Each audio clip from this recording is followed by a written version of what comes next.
You know, I feel a real sense of dread about tonight's Canada-Czechia World Juniors game. It feels like it's going to be a repeat of last year, and honestly, and maybe this is biased because the World Juniors were held in Halifax and I went to a ton of games. It just feels like things haven't been quite right for Team Canada since that stacked team in 2023 with Fantilli, Bedard, Wright, Stankoven, Gunther. I'm sure you remember. And I'm eating my words a bit because I thought Canada looked pretty good in their opening game, but it's been very bad since then. We'll talk about the US game, of course, in just a second, but even against Latvia, a team they drastically outshot, they gave up more high-danger chances. And the questions were raised way back when it came to team selection. A lot of people have rightly criticized the management group for galaxy braining things. Listen, I won't pretend to be some expert when it comes to junior hockey, but where's Michael Misa? Where's Beckett Seneca? Even on the defensive end, it seems like Canada chose less offensively interesting players, which is a fact exposed by the injury to Matthew Schaefer. And there are some weird stats going around, like even after their loss to Latvia and their loss last night, probably 2 nights ago by the time I'm uploading this, to the US, Canada still, for example, hasn't given up an even strength goal. But when you watch that New Year's Eve game, all of that is sort of put into context by the fact that Team Canada had 22 penalty minutes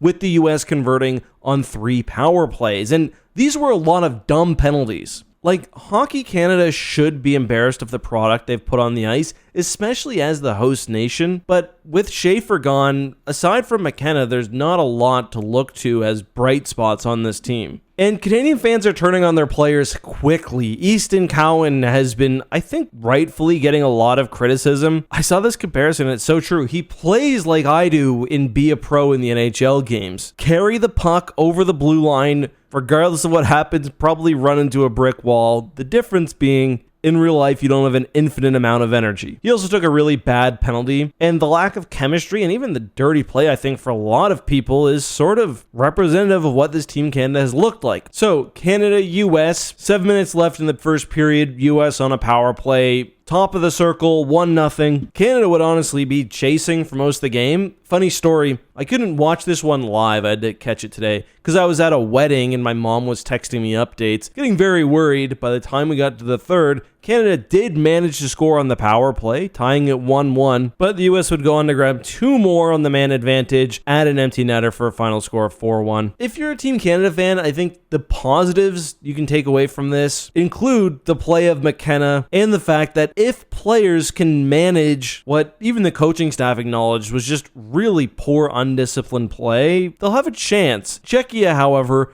in tonight's game, no pushovers, and honestly, right now I think they're the favorite, which is insane for such a talent-loaded team full of NHL prospects and future draft picks. Canada's playing like a bunch of individuals, and they got to figure it out quickly, or it'll be the end of the tournament for them again. Anyway, let me know your thought on all this and more down below.